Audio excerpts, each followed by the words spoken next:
Hello and welcome. This is Breakfast News. I'm Rajat Kane. Here are the top headlines of the day. Election Commission not union budget on Feb 1st, but with riders. Poll body asks Finance Ministry not to announce schemes or refer to achievements in the polling states. Nomination for third phase of elections in Uttar Pradesh to begin today. Last day of nominations for phase 1 polling that will take place on Feb 11. Tamil Nadu Assembly unanimously passes Jallikattu bill. Police vote to crack down on antisocial element, fanning violent protest. DMK demands judicial probe into alleged police excesses.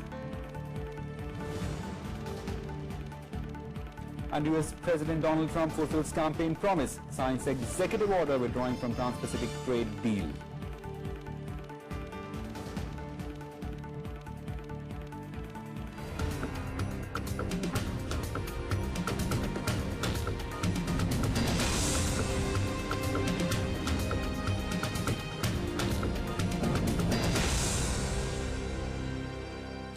Lok Sabha Speaker Sumitra Maharaj and Parliamentary Affairs Minister Anant Kumar have convened a separate all-party meetings on January 30th ahead of the beginning of the budget session of the Parliament.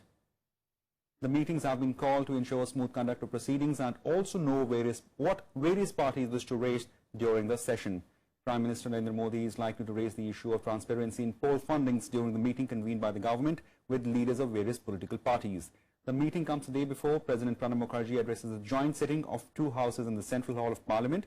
The union budget is slated to be presented on February 1st and the economic survey may also be tabled the same day.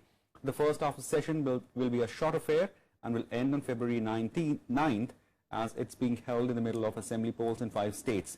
The second half of the session will begin on March 9th and will conclude on April 12th.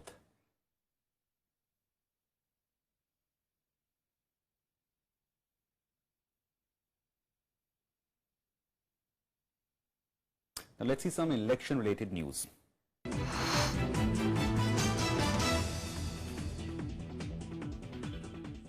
The Election Commission last night gave its nod to the centre to present union budget on February 1st ahead of the polls in 5 states. But the poll body said no schemes related to these poll-bound states can be announced and the Finance Minister's speech should not refer to government's achievement in the states.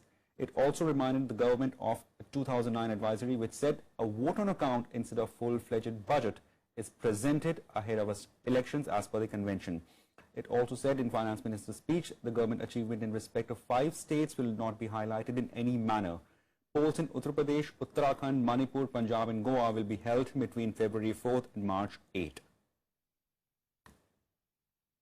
चुनाव आयोग से ये उम्मीद की जाती है कि वो अपने संवैधानिक जिम्मेदारी पूरा करेंगे किसी तरह से जाम बजट में, क्योंकि मोदी सरकार की पहले से आदत रही है किसी तरह से प्रलोभन लोभ देने की मोदी सरकार द्वारा अगर प्रयत्न की जाएगी तो उस पर चुनाव आयोग उचित कार्रवाई करेंगे।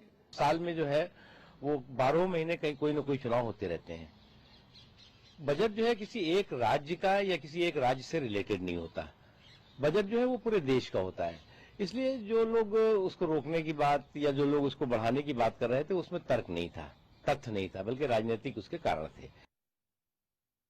The Supreme Court on Monday dismissed a petition to delay the annual budget. The opposition had sought that the budget presentation be postponed in view of the assembly elections in 5 states. They had alleged the budget announcement might help the ruling party to influence voters. Dismissing a plea filed by Delhi-based advocate ML Sharma, the Supreme Court said there was no indication that it would influence voters in the state elections. Budget session this year will start from January 31st and the Union Budget and Economic Survey of India are slated to be presented a day after.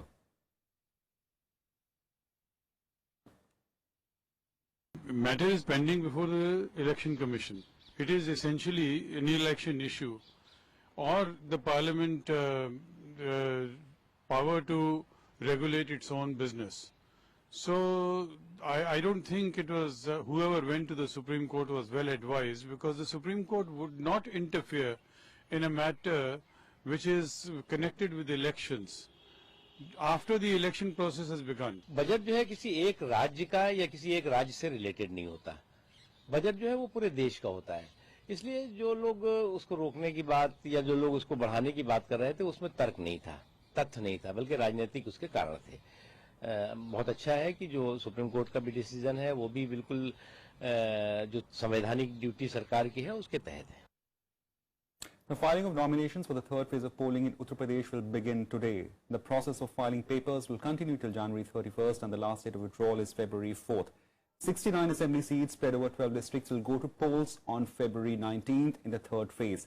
The polling in the state will be done in 7 phases between February 11th and March 8th, and the counting of the ballots will be on March 11th.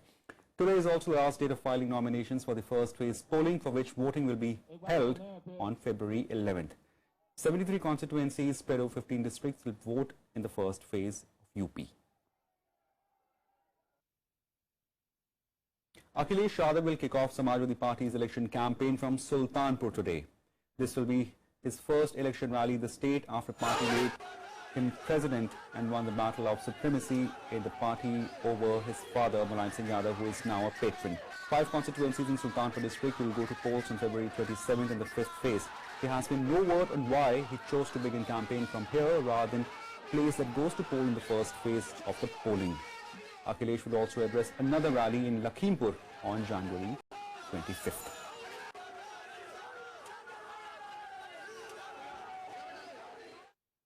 The Samajwadi Party released its third list of candidates for the Uttar Pradesh Assembly elections on Monday. Chief Minister Akhilesh Yadav will contest from Mubarakpur, while Mulayam Singh's daughter-in-law Aparna Yadav is contesting from Lucknow Cant. Earlier on Sunday, the party released list of candidates for 77 seats in UP Assembly elections. Samajwadi Party is contesting UP Assembly polls in alliance with Indian National Congress. Congress had agreed on fighting 105 seats, while SP is fighting elections on 298 seats. आप लोग गवाह हैं, विगत 5 वर्षों में लाख कोशिश के बाद भी ऐसे दल और ऐसे नेता जो नहीं चाहते कि जनता के हित में काम हो या विकास का जो कार्यक्रम है वो लागू हो, जब उन्हें 5 वर्ष में सफलता नहीं मिली, उनकी कोशिश थी कि यहाँ अराजकता का वातावरण व्याप्त हो जाए। The Goa Congress on Monday released party manifesto ahead of the upcoming Goa Assembly polls. The party promised free petrol for youth and wheat at ₹2, rice at ₹3 and sugar at ₹7 each. The manifesto also promises to provide free water and electricity to poor people without any increase in further taxes. Congress leader Jyotiraditya Scindia released the manifesto. The party has also promised to waive off outstanding mining loans to the extent of 1 lakh truck loans per family. Goa will go to polls on Feb 4th and the counting of the votes in the state will be held on March 11th. हर एक गोवन का manifesto है, हर एक व्यक्ति का manifesto है, हर नौजवान का manifesto है, हर महिला का मैनिफेस्टो है, हर एक व्यक्ति का है।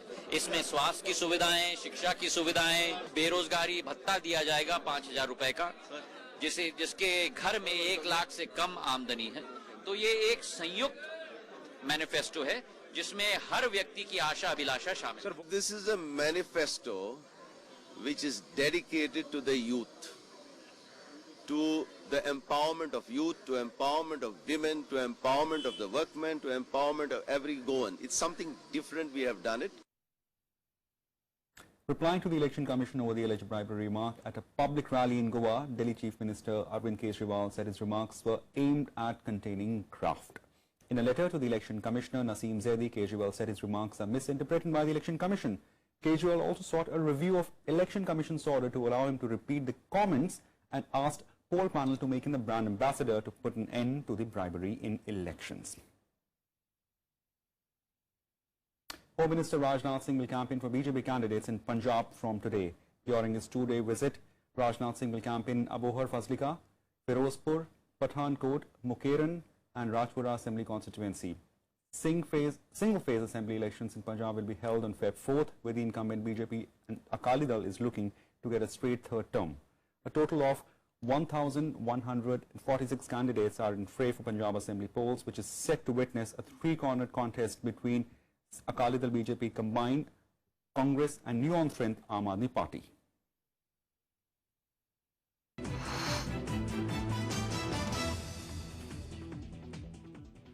Time for a short break. Keep watching Rajya Sabha TV.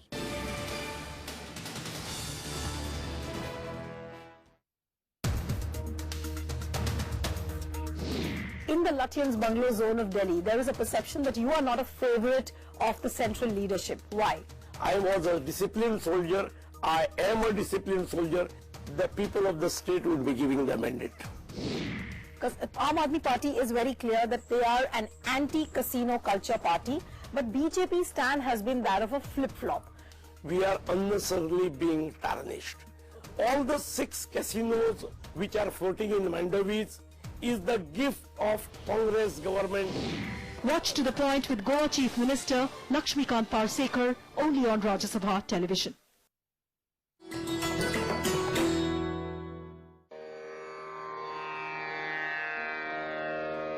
The sacred relics of Buddha were unearthed in Piprava in Uttar Pradesh.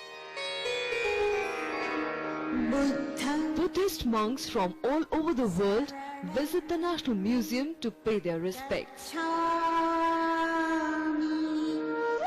These charred bone fragments of Buddha are housed in the gold canopy gifted by the royal family of Thailand.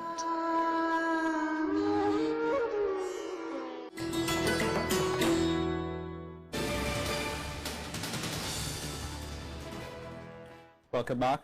On a day when the State Assembly passed a law lifting ban on bull-taming sport of Jallikattu, the Tamil Nadu police used force to disperse protesters at many places in the state. The nearly 3-long week protest where 1,000 people were assembled at Chennai's Marina Beach has been called remarkable, not only in terms of sheer scale, but also because of determination of young leaders to keep it apolitical and peaceful. The bill replacing an ordinance to revive Jallikattu passed unanimously by the Tamil Nadu Assembly during a special sitting on Monday. Chief Minister O. Pannirselvam tabled the bill. Several opposition leaders spoke in support of the bill.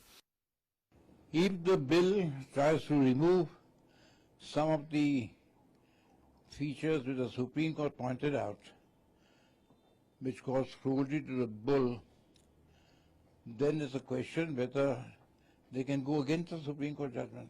The development came on a day when Jallikattu protests across Tamil Nadu turned violent, with reports of stone pelting and lathi charge coming in from Chennai, Madurai and Coimbatore. State police tried to reclaim the Marina Beach shoreline 2 days before the Republic Day event. As appeals to clear the grounds failed, police in large numbers began lifting protesters physically. They managed to clear the grounds, with the district administration claiming they have the venue under their control.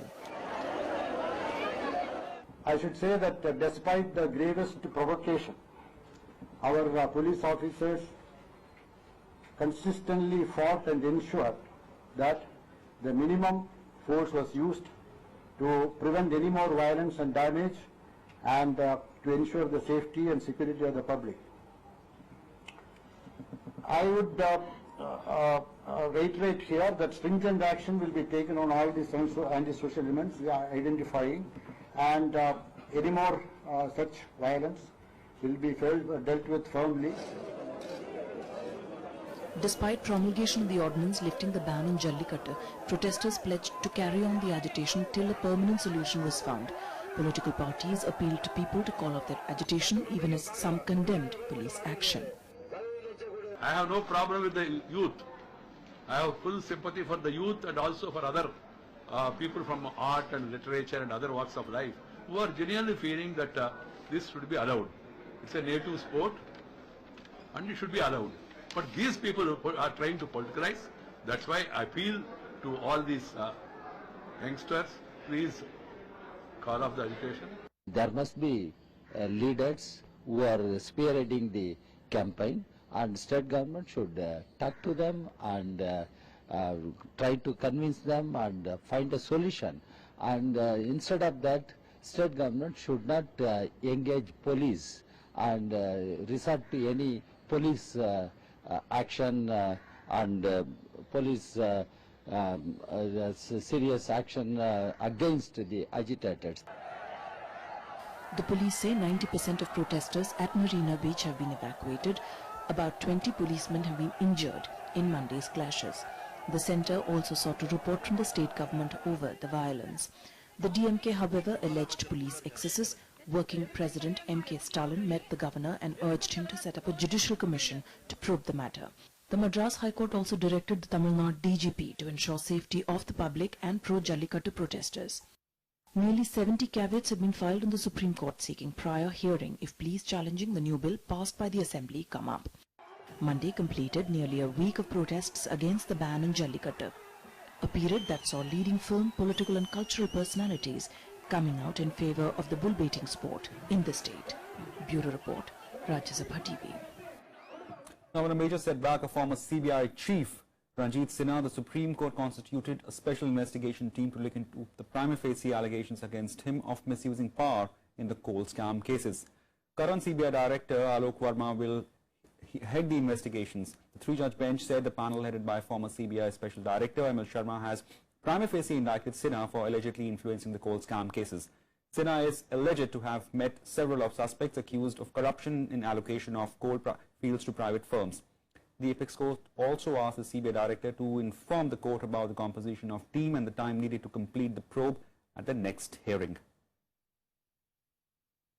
Court said that the report of the former Special Director of CBI, Mr. M.L. Sharma, indicated that there was more than enough prima facie evidence to suggest that there had been some wrongdoing and therefore there needs to be an in-depth investigation in this matter. The investigation will be monitored by the court and let's see what happens now. Foreign Secretary S. Jaishankar, whose tenure was to end on January 28 this year, has been given one-year extension by the centre. The nod for extension was given by the Appointments Committee of the Cabinet. A 1977 IFS batch officer, Jaishankar was appointed Foreign Secretary on January 29, 2015, just few days before his retirement, replacing Sujata Singh, whose term was abruptly curtailed by the government. He was the longest-serving ambassador to China with a four and a half year term. He was also involved in planning Prime Minister Modi's maiden visit to the United States in September 2014.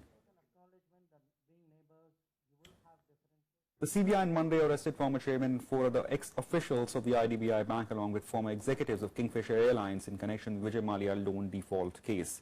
News agency PTI quoting sources in the CBI said purported mastermind of ex-deputy managing director B.K. Batra was arrested late in night will be produced before the designated court in Mumbai today. Those arrested include the then chairman of IDBI Bank Yogesh Agrawal, former CFO of now defunct Kingfisher Airlines A. Raghunathan. Three more former executives of the airline and three former officials of IDBI banks were also taken in custody. The arrests were followed by searches at 11 places, including Vijay Mallya's residence in Mumbai, 3 floors of UB Towers in Bengaluru, addresses of Agrawal and Raghunathan, among others. The loan was allegedly sanctioned violation of norms regarding credit limits. The sources said there was no need for bank to take exposure outside the consortium.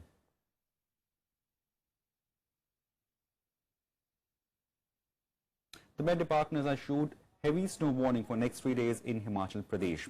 The warning has been issued from 25th to 27th of January in 7 districts of the state. The State Weather Department has issued heavy snowfall warning for Shimla, Sirbor, Mandi, Kullu, Chamba, Lahore and Spiti and Kinnaur district of the state. Some parts of Kangra district will also get snowfall and other parts of the state would get rains during next 4 days. The IMD has also put state government authorities on alert, keeping in mind heavy snowfall in the region. The Director of Weather Department Himachal Pradesh said the western disturbance is approaching Himachal Pradesh on 24th and will have impact till 27th of January in the region. एक western disturbance approach कर रही है जिसका effect कल से यानी कि 24 जनवरी से हो सकता है। तो अगले 2-3 दिन जो हिमाचल प्रदेश में बारिश और स्नोफॉल होने की पॉसिबिलिटी है। 24 तारीख को हिमाचल प्रदेश में Fairlie wide spread rain snow हो सकता है और कुछ एक इलाकों में हैवी स्नो होने की भी पॉसिबिलिटी है और 25 और 26 को थोड़ा सा इफेक्ट और बढ़ने की उम्मीद है, जिसमें जो हिमाचल प्रदेश के सभी जो इलाके हैं वहाँ पे रेन स्नो हो सकती है और स्कैटर्ड प्लेसेस पे हैवी रेन स्नो होने की भी पॉसिबिलिटी है और आइसोलेटेड प्लेसेस पे वेरी हैवी रेन स्नो हो सकता है। जो स्नोफॉल है वो हिमाचल प्रदेश के 7 डिस्ट्रिक्ट्स में होने की उम्मीद है। Prime Minister Narendra Modi on Monday presented the 2016 National Bravery Awards to 25 children for their exemplary act of courage and service. 8-year-old Tara Piju from Arunachal Pradesh, who sacrificed her life for saving 2 of her friends from drowning, was conferred Bharat Award, the highest of the bravery awards. Her parents held a framed picture of her while receiving the award. 12 girls and 13 boys received the award. 4 of the awards were given posthumously. Addressing the awardees, Prime Minister appealed to children to be familiar with every corner of the country to realize the dream of Ek Bharat, Shresth Bharat. Modi said they should consider their achievements as the beginning and not the end. He also asked children to adopt the habit of reading. पराक्रम किया है, मेरी आपको बहुत शुभकामनाएं हैं। पढ़ लिख करके बहुत आगे बढ़िए,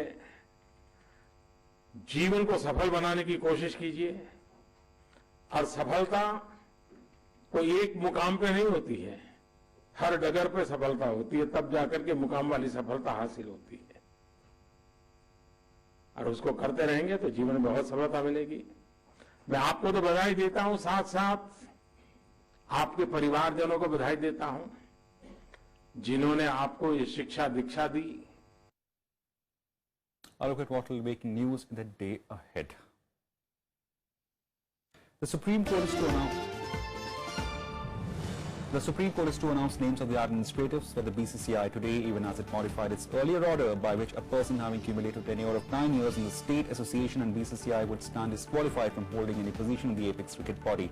The court's modified order made it clear that a 9-year tenure of an office bearer in the State Association or the BCCI shall not be considered cumulatively.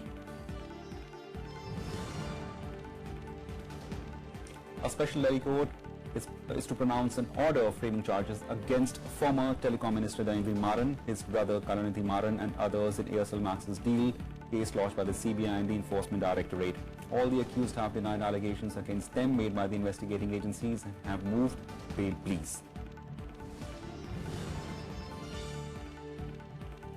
The Supreme Court will also hear a plea in connection with Ganga sewage treatment plan. The Apex Court earlier on January 17 had sought a fresh status report from the centre on its plan to revive Ganges. The report was sought on 32-year-old pending PIL filed by famous environmentalist MC Mehta.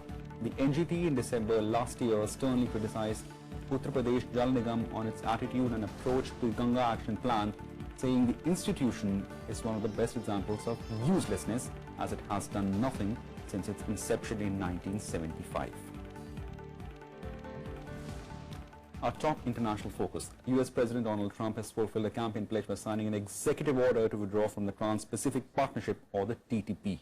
The trade deal, which covered 40% of the world's economy, was negotiated in 2015 by nations including the US, Japan, Malaysia, Australia, New Zealand, China and Mexico. Trump's executive order on TPP was largely symbolic since the deal has not been ratified by a divided US Congress. During his presidential campaign, he had criticized the accord as potential disaster, arguing it harmed US manufacturing. TPP's stated aim was to strengthen economic ties and boost growth, including by reducing tariff. The 12-nation trade deal was a linchpin for former President Barack Obama's Asia's policy. Trump's move has intensified speculation over the future of 17-year-old North American Free Trade Agreement or NAFTA. On Monday, Trump said that he would negotiate free trade agreement between US, Canada and Mexico at a later date. All right, we're going to sign 3 memorandums right now. The first one is withdrawal from the United States from the Trans-Pacific Partnership. Everyone knows what that means, right? We've been talking about this for a long time. Thank you.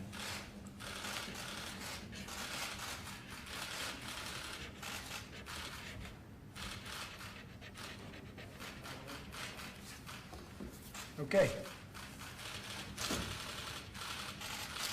Great thing for the American worker, what we just did. We just officially terminated TPP.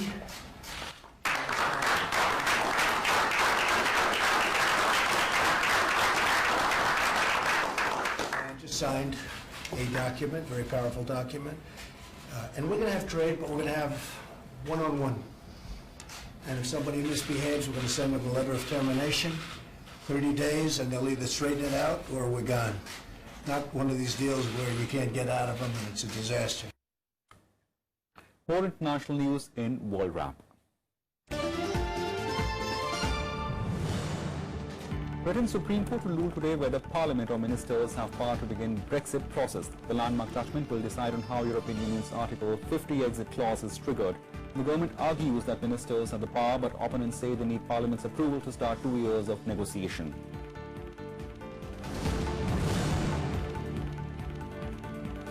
The first face-to-face meeting between Syrian government and rebel fighters in nearly 6 years of civil war ended abruptly on Monday. This as government and opposition traded barbs over interpretations of a ceasefire brokered by Russia and Turkey in late December. The Russia-Turkey organized meeting in Astana is aimed at strengthening a nationwide ceasefire and paving way towards UN-led political negotiations in Geneva on February 8th.